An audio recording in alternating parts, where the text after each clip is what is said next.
Order. We will take up the following items for approval. Action item 1A is approval of the minutes of the June 5th, 2023 meeting. I move the approval of action item 1A. Do I have a second? Second.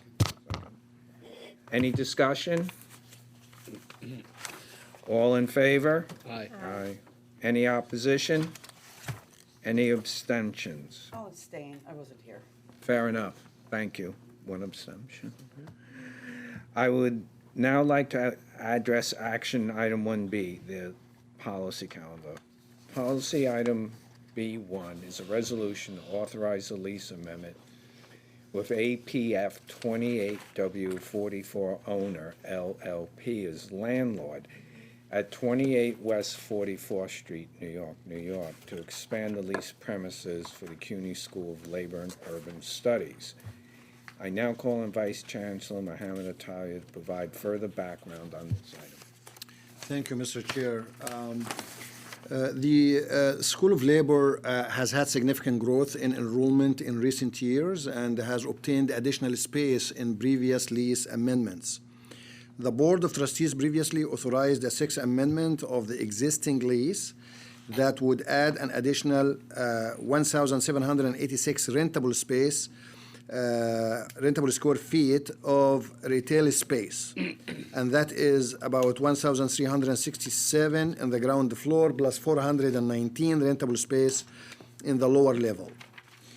The university desired to enter into a separate retail lease covering the retail space on the terms in the Board of Trustees resolution dated May 15, instead of adding the retail space to an existing lease. And the university desires to extend the expiration date for the retail space and the original space and the expansion space for a total of about 76,000 square feet from March 31st, 2034 to September 30th, 2034. That means extending it's about 6 months, with rents remaining at $60 per rentable square feet for the original space and $55 per rentable square feet for the expansion space and $110 per rentable square feet for the retail space, which extended term shall be re-elected in the extended lease. This resolution would authorize the General Counsel or designee to execute the lease amendment and states that any further changes will be submitted for board approval.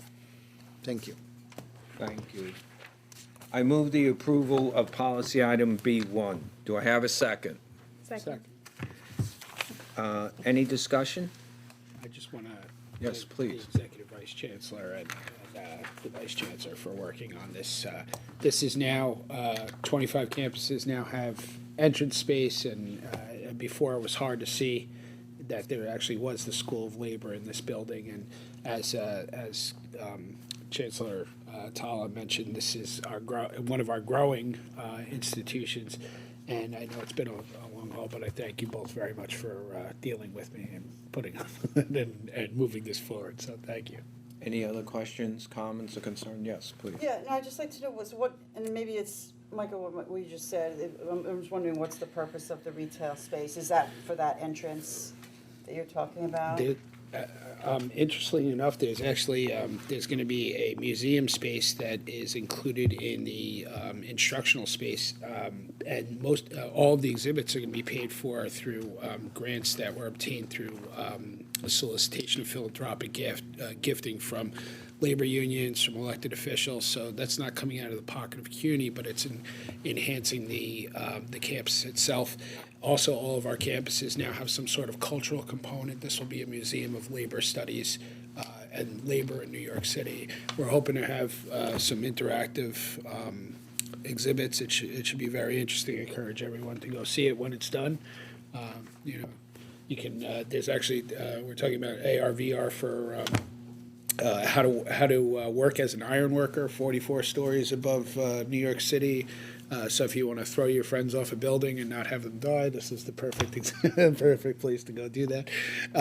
It's all in virtual reality and augmented reality. So that's part of the component, but it's also an expansion of classroom and administrative space. Did I get any of that wrong? That's correct, actually. Very well done. I'm very excited. Thank you, sounds great. Any other questions, concerns, comments? Okay, I'm going to ask for a vote. All in favor? Aye. Any opposed? Okay, any abstentions? Carries unanimously. With no action items on the policy calendar, I now move to the informational items on the agenda. Informational item 2A is a presentation on Senior College's Energy Management Master Plan. I now call on Vice Chancellor Mohammed Atalia to present this item. Thank you very much, Mr. Chair. We are pleased to present to you today the five-year strategic energy master plan for senior colleges. In previous meeting, we did share with you our plan for the community colleges, and at that time, we did promise that we're working also on the senior colleges plan in order to build a roadmap as to how CUNY with its constituents will move forward working collectively and collaboratively to meet the mandates, the sustainability mandates that are established by both the city and the state. It's different mandates, and we need to work towards all of them. So in this presentation, we walk you through our goals and mandates. Secondly, our strategic roadmap and how we developed the plan and build it up moving forward for years ahead. Then third, our project prioritization process and how we developed categories for certain pieces of projects, different types of projects to undertake towards the reduction of our energy consumption and our greenhouse gas production. And then we'll conclude with next steps. So goals and mandates, you know that we have our boundaries that we work on in this strategic plan, which focuses on energy and energy reduction, energy conservation, and greenhouse gas reduction. So the focus is on electricity, heating, and cooling, and how we manage this in a most efficient approach, and in the same time keep our internal or our indoor environment comfortable and conducive for learning and research without compromising our ability to deliver excellence in research and learning and teaching. So our goals, we want to ensure that we do meet both, as I said earlier, the New York City and the New York State energy and greenhouse gas reduction and its goals. We also looking at how we prioritize projects to meet those goals in the most effective approach in terms of time and cost. How we reach those reductions without incurring additional or higher cost than it needs to be. And then guide our future capital and operating investments to meet that. So there is strategies in how we prioritize our capital, the capital that we receive from both the city and the state, in order to meet that goal and combine that with our capital development and the state of good repair which is the focal point of our strategies to maintain our building infrastructure. So having said that, to have a look specifically and precisely about those goals or mandates we're trying to achieve in terms of numbers.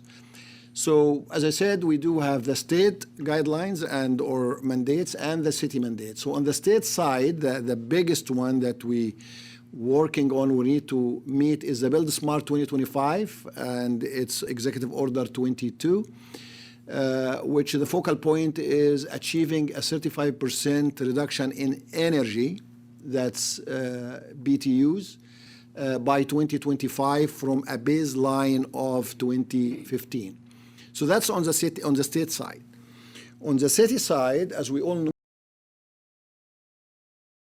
we have local which covered the buildings, and local law 97 focuses on greenhouse gas reductions rather than on energy consumption. And that mandate for New York City, it looks at a reduction by 40% by 2030, 80% by 2050, from a 2005 baseline, which is really a very ambitious and a very aggressive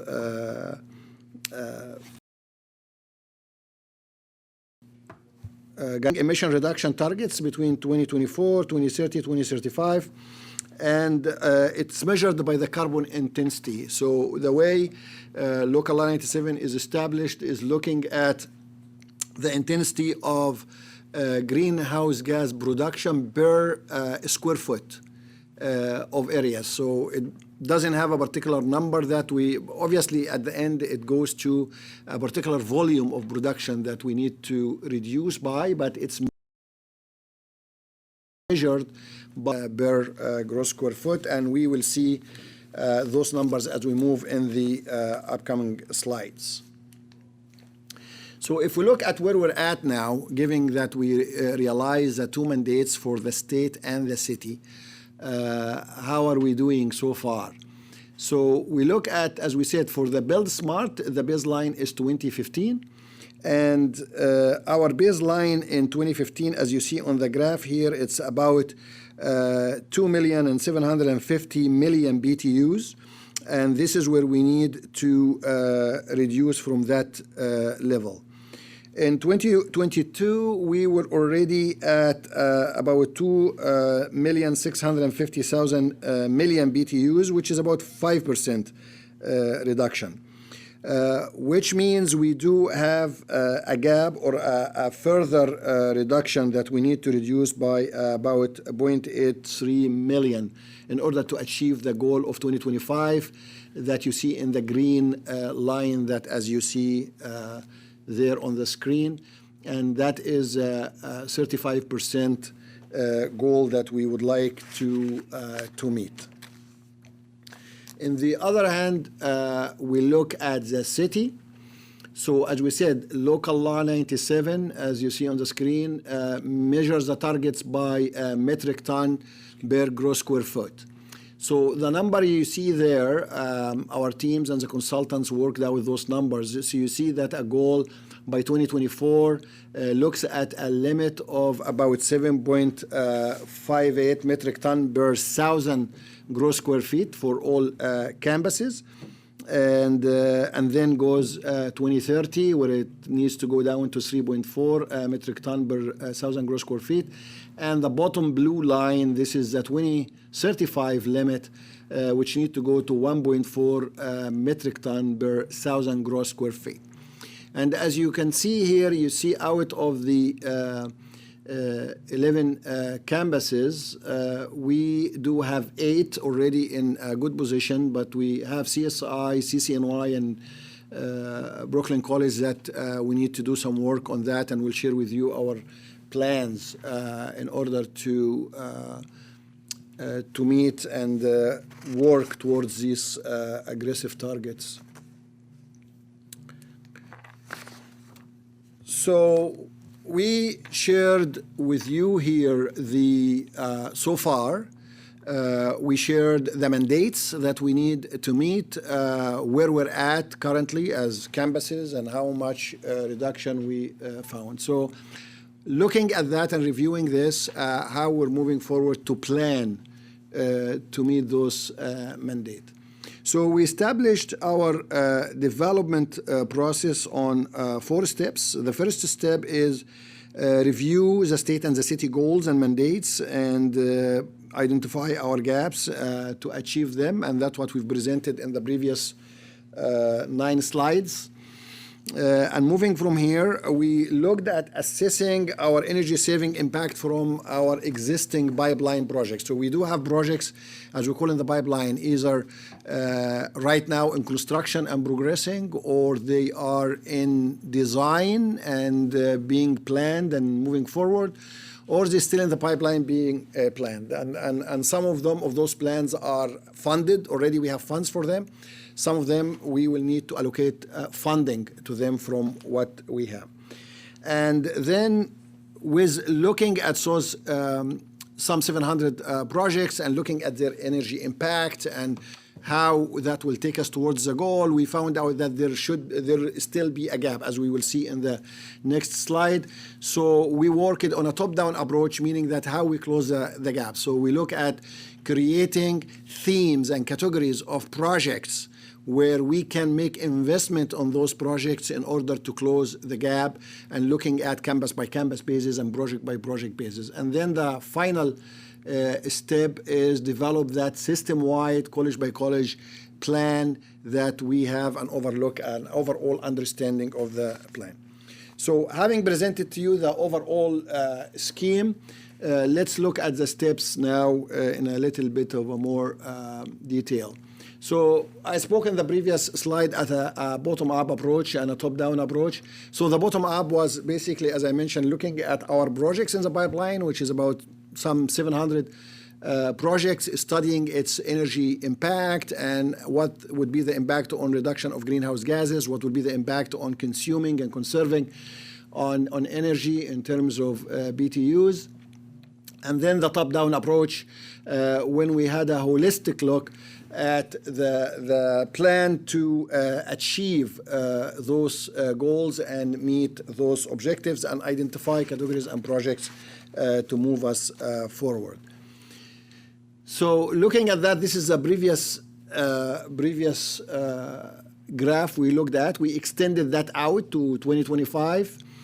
And from that, based on project that currently in progress, as you see the line dotted, the blue dotted line going out, and I'm sorry, my pointer doesn't, the screen doesn't take my pointer. But you have the dotted blue line extending from 2022 to 2025, like the gray over the gray part to the right of the screen. You see that about 9% will be achieved with in progress projects, meaning that in construction, in design right now.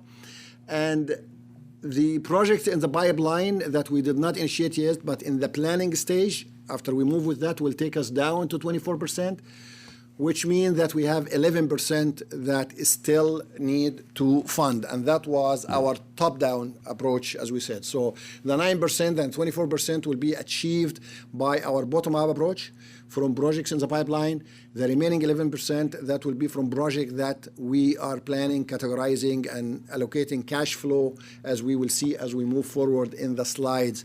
We'll show you this cash flow and the types of projects we're going towards. Same thing as we look at the city side, the local law 97 for the greenhouse gas production. As we've seen from the previous slide, we've seen only the blue lines. Now, the green is the impact of projects that we have in the pipeline, or as we call it, the bottom-up approach. So we see that for the three colleges, we see CCNY with the number of projects they have.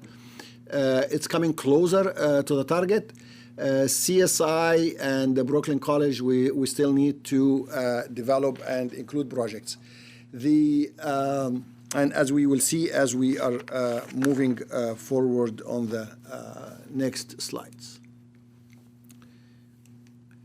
So the top-down approach to close that map, we categorized the types of projects that we have into 6 categories. Some of them in the quick, near term, some of them in the near to medium term, and the bottom 2 are for the longer term, going out to 2035 and beyond. So the first 2 steps, where we call it gaining and maintaining control and proactive replacement. The first item is around quick things, quick projects that we could implement around building automation system, retro commissioning, monitoring based commissioning, metering repairs. These are just some examples of quick aspects that we could perform on some project that could be implemented in this regard and would have a positive impact on the reduction. The second aspect is around lighting and lighting control. Also replacing lighting with more efficient lighting and installing more control aspects within the next 5 years. That will have also a quick impact. The third item is efficiency-focused project, and this is mostly building envelope projects, like roofing replacement, window replacements, look at variable volume fans and pumps, some solar hot water to be implemented, upgrading our motors and drives, and that within the next 5-10 years. The fourth item is the end-of-life replacement projects, and this is the big piece of our investment within our approach of achieving a state of good repair, and that will include the big pieces of chiller replacement, boiler replacement, domestic hot water, HVAC systems in general, rooftops. So this is around the HVAC portfolio that we do. So there is a very strong link between the plan of achieving our state of good repair for 55% of our buildings and our energy master plan. So we are planning in a smart way to achieve both in parallel in the same time. Category 5 speaks about solar, renewable, and microgrids and electrical vehicle, and that's a longer horizon. We have some strategies and some plans for this, and concluding at the end by electrification. Electrification will need massive investments, as we see in the next few slides, and this is why it's a longer term, 15 to 20. Plus, it also depends in a large extent on the state and their implementation of green production that goes in parallel. And this is a big part of the state strategy is looking at green production of our energy sources, either wind, hydro, and all of these aspects. So moving to the next slide to look at numbers of or investment in this regard. We spoke now about the categories and the strategy in general. In terms of projects, we came up with a plan. It's about 1.8 billion. It's a big number, but 1 billion of them is only for electrification alone. As I said, this is a huge investment and requirements. But for item 1 and 2, that's the quick, and we call it the go fast exercise, about 270 million around the control and the commissioning and the retro-commissioning aspects, and about 77 million for the proactive replacement of lights and control. 160 million in the building envelope investment, roofing, windows, and so on, and about 290 million for the larger pieces of capital renewal, and 45 in the energy renewable microgrid piece. We developed this plan here and this approach to look at the local law 97 and how we are making stride to meet the goal. As you see the goal, I need to step here to just show the idea. I think that would be better. So where we're at today, we're around 172,000 metric ton of greenhouse gases. That's what we're producing, and we need to go down from there. And in this colored scheme, we're showing by the years which activities that we are undertaking under the certain categories that bring us down from the current 172,000 metric ton of greenhouse gases, going to the 2024 target and the 2030 target and 2035 target. What that shows here, when I mentioned earlier about the electrification and the greening of the grid and the need of this, is to show this piece here. It's a big part of achieving the goal relies on the greening of the grid, which is a state mandate that the state is working on this aspect, and also a big part on the electrification piece, which needed this massive kind of investment, and it's also a long-term plan. And electrification, as we know, it reduces greenhouse gases considerably, but it will have an impact on our operating budget and operating investment. So that was the purpose here, to give you that this kind of graph and give you this picture. The strategy for implementation is project funding, project definition work. So the way we're tackling this, we're looking at it programmatically in terms of a program. and looking at identifying those scopes of those many projects. So engaging consultants, partnering with experts in the field of energy and sustainability to look at defining the scopes in detail, so that will help us with the long-term procurement of this work in order to expedite the implementation of those projects. And then, as we said, we run it as a program. Any of these projects it's a program, so it is not an individualized project, in order to gain the expertise, focus, and make use of the learned experiences from the projects.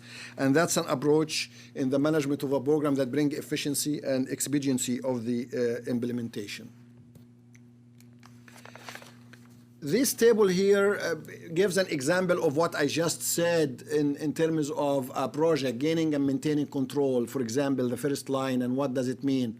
Fund project definition, implement in a program approach, engage experts, and then enhance education and mission and learning from what we did. So in every line here, it shows an example of that. So common specs and audits to define outcomes. So that's what we mean by funding a project definition, then moving into program implementation, gaining experience, engage experts, vendors that know and can work collaboratively and cooperatively with us to achieve the goals. And then the educational piece is very important for two reasons. It's an education both for our vendors and for ourselves in order to be able to build on that. But also, as we always love to do in our department, is provide those experiential learning opportunities to our researchers and to our students. So we're not only delivering an environment that is conducive to learning and helping people learn, but actually work and produce and collaborate with the academic mission of the university. Moving forward, again, looking at these campuses, we called it Group 1, and we will show some funding and idea for Group 1. That's to the very right, the three campuses that we need to focus in work. So we've identified projects, as we will share with you, as part of this process.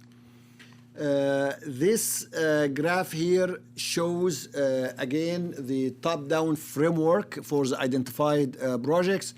So the gap to goal focus on the greatest need, the go fast programs, as we explained, building automation system, metering, lighting, controls. This is item 1 and 2. The efficiency focused item 3, looking at deep repairs, motor drives, and 4, optimize end of life. This is the state of good repair pieces, HVAC system, windows, roofs, and so on. Then end up with the electrification roadmap and the renewable energy aspect. If we look at investments that are needed within the next 5 years, we're looking roughly, these are not fixed numbers, but we're looking roughly almost $1 billion within the next 5 years, and we'll share with you within the next slide how do we add up to this or on an annual basis within the 5 years on a cash flow basis. But here what we show you is the investment in the specific categories. So we're looking at $56 million in renewable energy, HVAC and others about 120, lighting 79, the commissioning and the retro commissioning 66 million, and the building automation and metering about 223. Electrification, we're looking at some preliminary projects for 375. We need to really go very careful with the electrification piece, as I said, because of its impact on operating and its relationship to also how greening the grid is happening. So that will need additional studies and analysis in terms of the impact, which we initiated this already. If we look at these numbers in terms of cash flow and divided by system, you will see this, if you recall. So you have a rough order of magnitude for every category. As you see on the very far left, the categories of projects, building automation system, retro commissioning, lighting and control, all of these aspects in the very left column. And we included the total rough order of magnitude. And then we are going through every year by year in every category what or the percentage or the dollar value to be invested. So generally looking at 2024 from the bottom, investing about 65 million, then going upward towards the 200 million for every year on this program, achieving the almost $1 billion.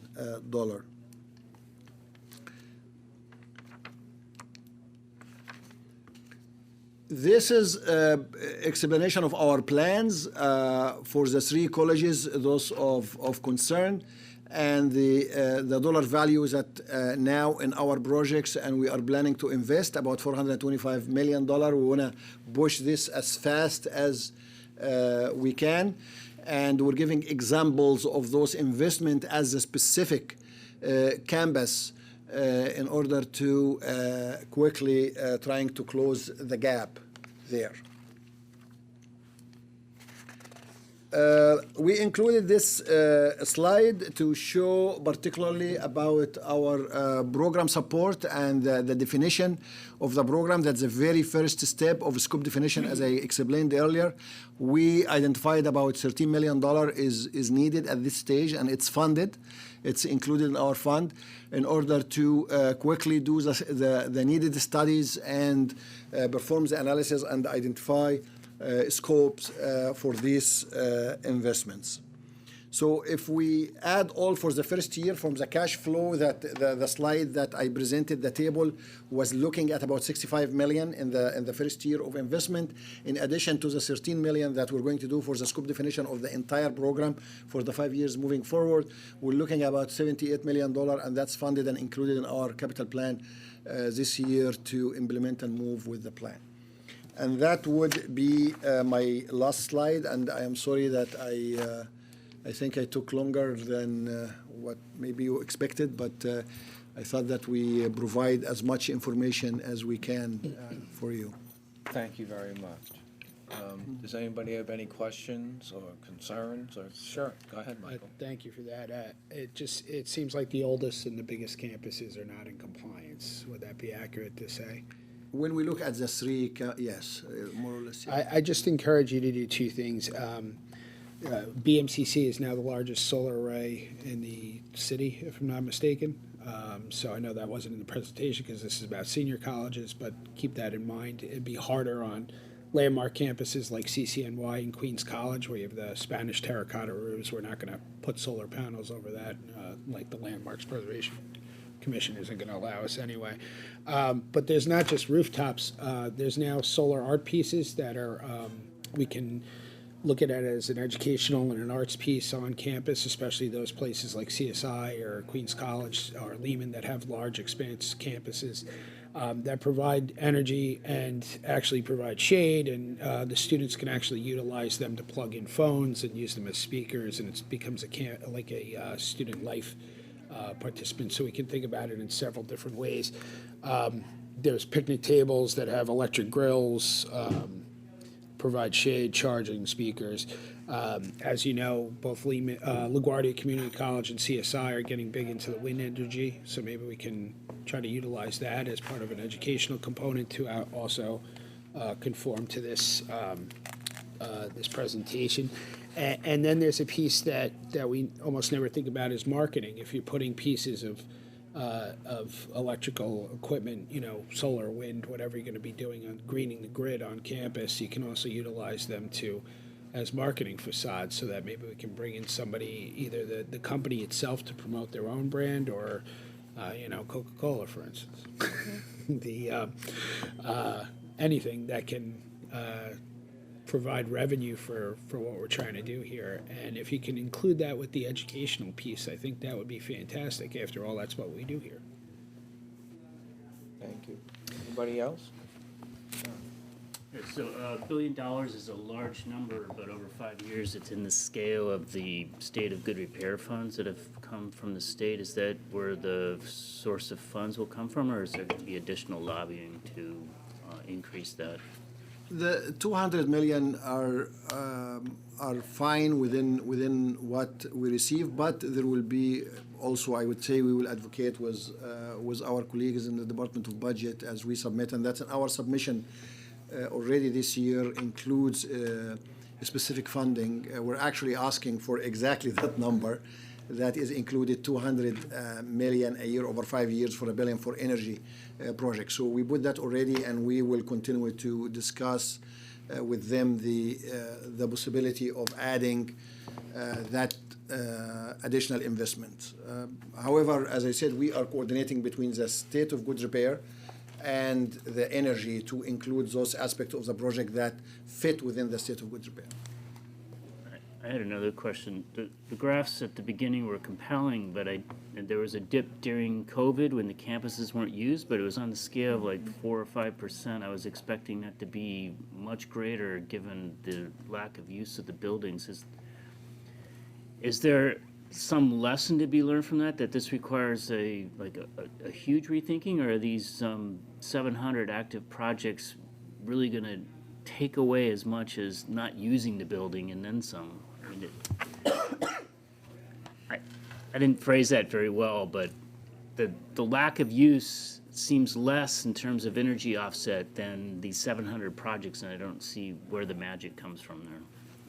Yeah, well, it's like I'm not sure if I understood the question exactly, but I would offer that yes, that's correct. There was a big dip during COVID, and the savings was much more than that. But since we came back, that took some of that and went back up. But also did because when we came back, it was not normal consumption. If you recall that.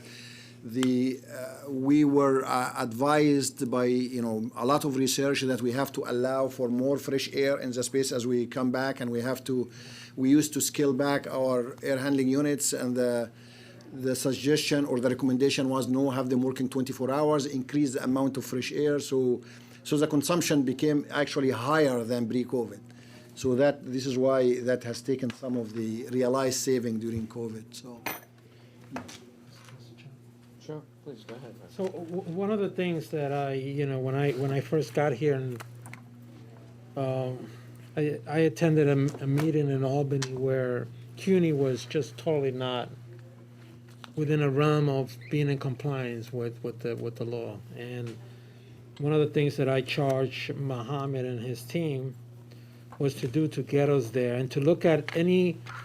And in the past, we really didn't look at construction projects with that lens of how can we bring a project that is energy efficient and in some ways sometimes even bring in some additional resources to allow. And Mohammed has been very intentional on how he sort of have recommended projects, and because of that we have come a long way from where we are. And I never thought it was possible for us to even get there, and we actually looks like we're heading in that direction. That being said, I think that it is not easy work to intentionally drive every construction project to have that lens and make sure that our partners have that same sort of perspective. So we're, that's why I asked Mohammed to make this presentation, because I think it's encouraging to where we were 4 years ago. And I'm glad Mohammed answered the question on COVID, because we did have to do a lot of different things, including, from an operating perspective, because we just didn't know so much about the world and HEPA filters and all this stuff that allow us to run our campuses a lot longer, and that created all these challenges. So I think hopefully the board is encouraged that we're doing our part, and which I didn't see it a light. So I think that's an encouragement. And so it's to Mohammed and Priya and the whole group of people that are working on this every single day. Thank you, Doctor. And yes. Just one more comment.